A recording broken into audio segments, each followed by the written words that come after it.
নমস্কার, the story teller চ্যানেলে আপনাকে স্বাগত। আজকের গল্প পরশুরাম অর্থাৎ রাজশেখর বসু রচিত গুরু বিদায়। গল্প পাঠে আমি অনিন্দিতা। বিকেলবেলার প্রসাধনের পর মানিনী দেবী একটা বড় আয়নার সামনে দাঁড়িয়ে নিজের অঙ্গশোভা নিরীক্ষণ করছিলেন। এমন সময় একজোড়া গোফের প্রতিবিম্ব তার কাঁধের ওপর ফুটে উঠল। উক্ত গোফের মালিক তার স্বামী রায় বাহাদুর বংশলোচন ব্যানার্জি, জমিদার অ্যান্ড অনারারি ম্যাজিস্ট্রেট বেলিয়াঘাটা। মানিনী একটা ছোট দীর্ঘ নিঃশ্বাস ফেলে ঘাড় না ফিরিয়েই বললেন, কি সুখেই যে মোটা হচ্ছি। বংশলোচন রসিকতার চেষ্টা করে বললেন, কেন, সুখের কমটাই বা কি? অমন যার স্বামী। মানিনী যদি সামান্য পাড়াগেয়ে স্ত্রীলোক হতেন তবে হয়তো বলে ফেলতেন, পোড়া কপাল অমন স্বামীর। কিন্তু তার বাক্য সংযম অভ্যাস আছে, সেজন্য বললেন, স্বামী তো খুবই ভালো, আমি যে মন্দ। কথার ধারা গহন অরণ্যের দিকে মোড় ফিরছে দেখে বংশলোচন নিপুণ সারথীর ন্যায় বললেন, কি যে বলো তার ঠিক নেই। কিসের অভাব তোমার? হুকুম করলেই তো হয়। মানিনী এইবার স্বামীর দিকে চেয়ে বললেন, বয়স তো বেড়েই চলেছে, ধর্মকর্ম কিছুই হল না। বংশলোচন বললেন, কেন? এই যে 8 বছর গয়া, কাশী, বৃন্দাবন, আগ্রা, দিল্লি করে এলে। ভারী তো, তার ফল আর কদিন টিকবে।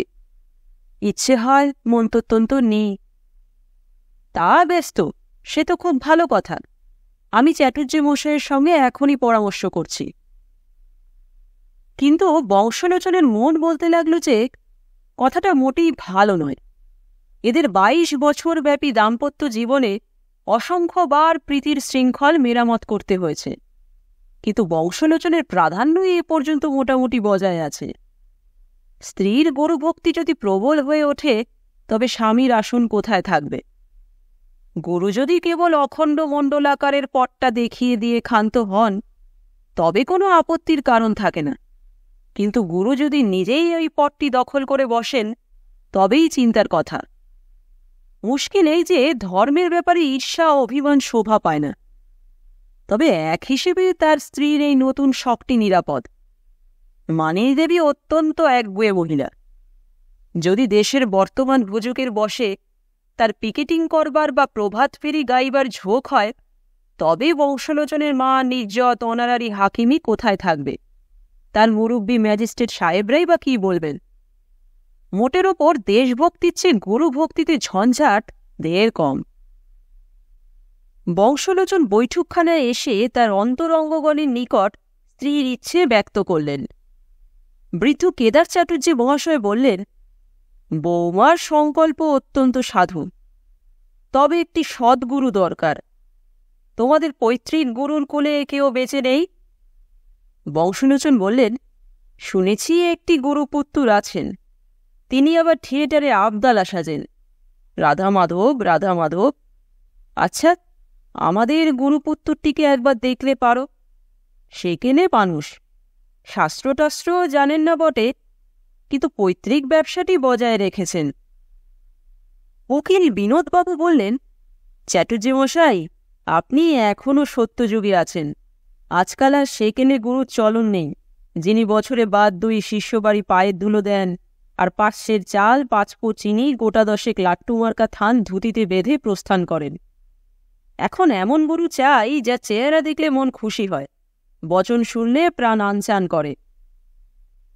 বংশলোচনের ভাগ্নে উদয় বলল, মামাবাবু, যদি মামিকে মুরগি ধরাতেন তবে আর এসব খেয়াল হতো না। তাই জন্যই তো আমার শাশুড়ি মন্তর নিতে পারছেন না। চ্যাটার্জি বললেন, ছাই জানিস উদো? উপেন পালের নাম শুনেছিস? সেবার মধুপুরে গিয়ে দেখলুম প্রকাণ্ড বাড়ি, 10 বিঘে বাগান, 10টা গাই, 1 পাল মুরগি। রাজস্বীর চালে থাকেন, ঘরের তরিতরকারি, ঘরের দুধ, ঘরের মুরগি।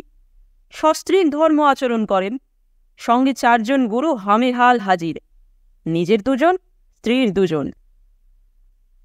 উপযুক্ত গুরু কে আছেন এই নিয়ে অনেকক্ষণ আলোচনা হল।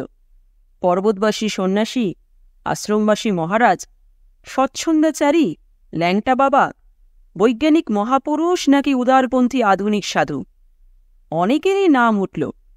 কিন্তু মুশকিলে এই বংশলোচন যাকে উপযুক্ত অর্থাৎ নিরাপদ মনে করেন, গৃহিণীর হয়তো তাকে পছন্দ হবে না। এমন সময় বংশলোচনের শালা নগেন দোতলা থেকে নেমে এসে বলল, আপনারা আর মাথা ঘামাবেন না, দিদি গুরু ঠিক করে ফেলেছেন। বংশলোচন ক্ষীণ কণ্ঠে জিজ্ঞাসা করলেন, কে? বালিগঞ্জের খলবিদং স্বামী। এসা সুন্দর গাইতে পারেন, চেহারাটিও তেমনি। বয়সে এই জামাইবাবুর চেয়ে কিছু কমই হবে। শুনেছি ছেলেবেলা থেকেই একটা উদাস উদাস ভাব ছিল। টেনিস খেলতে খেলতে কতবার অজ্ঞান হয়ে পড়তেন। সংসারে যতদিন ছিলেন তার নাম ছিল পরাণ সরকার। তারপর স্ত্রী মারা যেতেই স্বামী হয়েছেন। এখন তার প্রায় 200 শিষ্য, 400 শিষ্যা। একেবারে সব ঠিক হয়ে গেছে নাকি? ওহু, দিদি তাতে চালাক আছেন। কাল স্বামীজিকে নিয়ে আসছি। এখানে হপ্তাখানেক জাকরে থাকবেন, যাকে বলে প্রবেশন। তারপর দিদির যদি ভক্তিটুক্তি হয় তবে মন্তর নেবেন। চাটুর্যে মহাশয় বললেন, অতি উত্তম ব্যবস্থা। তা গুরুটির সন্ধান দিল কে? নগেন বলল, আমিই দিয়েছি। আমার বন্ধুদের মহলে ওর খুব খ্যাতি। আপনারাও দেখলে মোহিত হয়ে যাবেন। পরদিন খলবিদং স্বামীর শুভাগমন হল। সঙ্গে একটি কমণ্ডলু আর একটি বড় সুটকেস। নগেন মিথ্যে বলেনি। টকটকে গৌরবর্ণ, চাঁচোর ঝাঁকড়া চুল, মধুর কণ্ঠস্বর, চোখে একটা অপূর্ব প্রতিভার ঢুলুঢুলু ভাব। 600 শিষ্য হওয়া কিছুই বিচিত্র নয়। মানিনী দেবী প্রত্যাহ শুদ্ধাচারে ভাবী গুরুদেবের সেবার আয়োজন করতে লাগলেন। স্বামীজির নিত্যকর্ম পদ্ধতি একেবারে ধরা বাঁধা। সকালবেলা 3 পাথরবাটি চা, দুপুরে পবিত্র অন্ন ব্যঞ্জন, তারপর 3-4 ঘণ্টা যৌবনিদ্রা, বিকেলে নানা প্রকার ফলমূল মিষ্টান্ন, পুনর্বার চা, সন্ধ্যায় মধুর কণ্ঠে ধর্মব্যাখ্যা, সঙ্গীত ও ঘোর পরে ভাব নৃত্য, রাত্রে সাত্ত্বিক লুচি পোলাও কালিয়া। মানিনীর অন্তরে একটা সাড়া পড়েছে। নভেল পড়া, লেজ বোনা, ছাটা পশমের আসন তৈরি ইত্যাদি সাংসারিক কাজে আর তার মন নেই। প্রথম দিনেই তিনি নিজের হাতে স্বামীজির উচ্ছিষ্ট পরিষ্কার করেছিলেন। দ্বিতীয় দিনে পাতে প্রসাদ পেলেন। তৃতীয় দিনে বংশলোচন রোমাঞ্চিত হয়ে দেখলেন স্বামীজির চর্বিত আখের ছিবড়ে মানিনী পরম ভক্তি সহকারে চিবোচ্ছেন। বংশলোচন বারবার স্বামীজির বাণী স্মরণ করতে লাগলেন, এই সমস্তই ব্রহ্ম। কিন্তু মন প্রবোধ মানল না। ব্রহ্ম নিখিল চরাচরে থাকতে পারে, কিন্তু আখের ছিবড়ে থাকবে কোন দুঃখে? কথা মনে করতেই চিত্ত বিদ্রোহী হয়, পিত্ত চটে ওঠে। ছি ছি বললেও যথেষ্ট বলা হয় না। কেদার চাটুর্যে শুনে বললেন, তাই তো, বেশি বাড়াবাড়ি হচ্ছে। এই নগেনটাই যত নষ্টের গোড়া। দেশি ঠাকুরমশাই তো দিদির যদি মনে না ধরে তো একটা জটাধারী গাঁজাখোর আনলেই তো পারতিস। নগেন বলল, বারে, আমি কেমন করে জানবো যে দিদির এত ভক্তি হবে? বংশলোচন কাতর কণ্ঠে জিজ্ঞাসা করলেন, এখন কি করা যায়? বিনোদ বলল, একটা ভৈরবী টৈরবী ধরে এনে তুমিও সাধনা শুরু করো, বিষে বিষক্ষয় হয়ে যাক। আর যদি সাহস থাকে তবে গিন্নিকে মনের কথাটা খুলে বলো, স্বামীজিকে তাড়াও। নগেন বলল, তাহলে দিদি ভয়ঙ্কর চটবে। কথাটা ভয়ঙ্কর সত্য। স্ত্রীর ধর্মাচরণে বাধা দেওয়া সহজ কথা নয়। বংশলোচন আকুল চিন্তা সাগরে হাবুডুবু খেতে লাগলেন। এমন যে বিচক্ষণ চাটুর্যে মহাশয় আর তীক্ষ্ণ বুদ্ধি বিনোদ উকিল, এরাও প্রতিকারের কোনো উপায় খুঁজে পাচ্ছেন না। হায় হায়, কে তাকে রক্ষা করবে? ভগবানের ওপর নির্ভর করে হাল ছেড়ে বসে থাকা ভিন্ন গত্যন্তর নেই। মানিনী স্থির করে ফেলেছেন, একেই গুরুত্বে বরণ করবেন। কাল সকালে দীক্ষা। বাড়ির পূর্ব দিক সংলগ্ন যে মাঠটা আছে তাতে একটা বেদি রচনা করা হয়েছে, চারিদিকে ফুলের টব দিয়ে সাজানো হয়েছে। আজ বিকেলে স্বামীজি নিজে ঘুরে ঘুরে সমস্ত আয়োজন তদারক করছেন। বংশলোচন, চাটুর্যে, বিনোদ এরা পেছনে পেছনে আছেন। মানিনীও একটু তফাতে দাঁড়িয়ে সমস্ত দেখছেন। স্বামীজি গুনগুন করে গান করতে করতে পায়চারি করছেন। এমন সময় তার নজরে পড়ল মাঠের শেষ দিকে একটা বৃহদাকার ছাগল তাকে সতৃষ্ণ নয়নে নিরীক্ষণ করছেন। এই ছাগলটা লম্বকর্ণ নামে খ্যাত। সে যখন ছোট ছিল তখন বংশলোচন তাকে বেওয়ারিশ অবস্থায় কুড়িয়ে পায় এবং বাড়িতে আনে।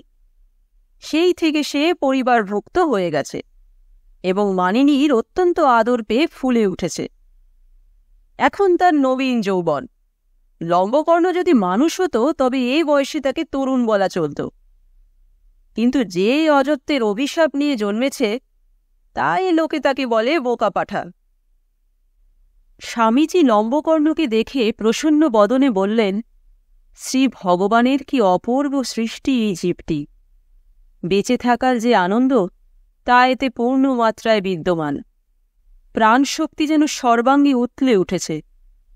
স্বামীজি মাঠের নরম ঘাসের ওপর বসে বললেন এবং এক মুঠো ঘাস ছিঁড়ে নিয়ে লম্বকর্ণকে ডাকলেন, আ আ তু তু তু তু তু। লম্বকর্ণ ভয় পাবার ছেলে নয়। আসল কথা, প্রথম দর্শনেই স্বামীজির ওপর তার এক অহেতুক অভক্তি জন্মেছে। আজ তার মুখের মধুর হাসিটুকু দেখে সেই অহেতুক অভক্তি অকস্মাৎ একটা বেয়ারা বদখেয়ালে পরিণত হল। লোকে যাই বলুক, লম্বকর্ণ মোটেই বোকা নয়। ছাগল হলে কি হবে, তার একটা সহজাত বৈজ্ঞানিক প্রতিভা আছে। লম্বকর্ণ কলেজে যায়নি, পাশ করেনি, তাও তার জানা আছে যে বেগ আহরণ করতে হলে যথাসম্ভব দূর থেকে ধাবমান হওয়াই যুক্তিসঙ্গত। তার আরও জানা আছে যে তার দেহের 1.5 মণ মাংসকে যদি তার বেগের অঙ্ক দিয়ে গুণ করা হয় তবে যে বৈজ্ঞানিক রাশি উৎপন্ন হয় তার ধাক্কা সামলানো মানুষের অসাধ্য। কিছুদূর পিছু হেঁটে লম্বকর্ণ এক মুহূর্ত স্থির হয়ে দাঁড়াল। তারপর ঘাড় নিচু করে শিং বাঁকিয়ে স্বামীজির নধর উদর নিশানা করে নক্ষত্রবেগে সম্মুখে ছুটল। স্বামীজির মুখে প্রসন্ন হাসি তখনও লেগে আছে, কিন্তু আর সকলে ব্যাপারটা বুঝতে পেরে লম্বকর্ণকে নিরস্ত করবার জন্য চিৎকার করে উঠল। কিন্তু কার সাধ্য রোধে তার গতি। নিমেষের মধ্যে লম্বকর্ণের প্রচণ্ড গুঁতো ধাই করে লক্ষ্যস্থানে এসে পৌঁছল। স্বামীজি একবার মাত্র বাবা গো বলে ডিগবাজি খেয়ে ধরাশায়ী হলেন। ডাক্তারবাবু বললেন, শুধু বরিক কম্প্রেস, পেট ফুটো হয়নি, চোটও বেশি লাগেনি, তবে শকটা খুব খেয়েছেন। একটু পরেই উঠে বসতে পারবেন, তখন আবার 2 ড্রাম ব্র্যান্ডি। ব্যথাটা সারতে 15 দিন লাগবে। ডাক্তার অতুক্তি করেন না। কিছুক্ষণ পরেই খোলবিদং চাঙ্গা হয়ে উঠে বসলেন। বললেন, ছাগলটা গেল কোথায়? বিনোদবাবু বললেন, সেটাকে বেঁধে রাখা হয়েছে, আপনার কোনো ভয় নেই। স্বামীজি বললেন, ভয় আমি কোনো শালায় করি না, কিন্তু ছাগলটাকে এক্ষুনি মেরে ফেলতে হবে, ওটা মূর্তিমান পাপ। বিনোদবাবু বললেন, বলেন কি মশাই, আপনারা হলেন করুণার অবতার। পাপীকে যদি ক্ষমা না করেন তবে বেচারারা দাঁড়ায় কোথা? আর লম্বকর্ণের স্বভাবটা তো হিংস্র নয়। আজ বোধহয় হঠাৎ কিরকম ব্লাড প্রেশার বেড়ে গিয়ে মাথা গরম হয়ে। কি বলেন ডাক্তারবাবু? উদয় বলল, বউ আজ ওকে 1 ছড়া গাঁদা ফুলের মালা খাইয়েছে, তাই বোধহয়। স্বামীজি ভ্রুকুটি করে বললেন, ওসব আমি শুনতে চাই না। এ বাড়িতে দুজনের স্থান নেই, হয় আমি নয় ওই বেটা। বংশলোচন দুরু দুরু বক্ষে স্ত্রীর দিকে চেয়ে বললেন, কি বলো, ছাগলটাকে তাহলে বিদেয় করা যাক? মানিনী সবেগে ঘাড় নেড়ে বললেন, বাপরে, সে আমি পারব না। এ কথা বলেই তিনি শটান দোতলায় গিয়ে হাঁপাতে হাঁপাতে বংশলোচনের একজোড়া ছেঁড়া মোজা মেরামত করতে লেগে গেলেন। খোলবিদং বললেন, তাহলে আমিই বিদেয় হই।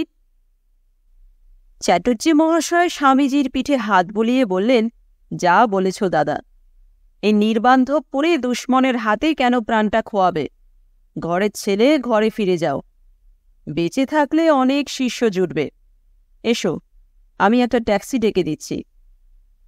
বংশলোচন স্বস্তির নিঃশ্বাস ফেলে ভাবতে লাগলেন, স্ত্রী চরিত্র কি অদ্ভুত জিনিস।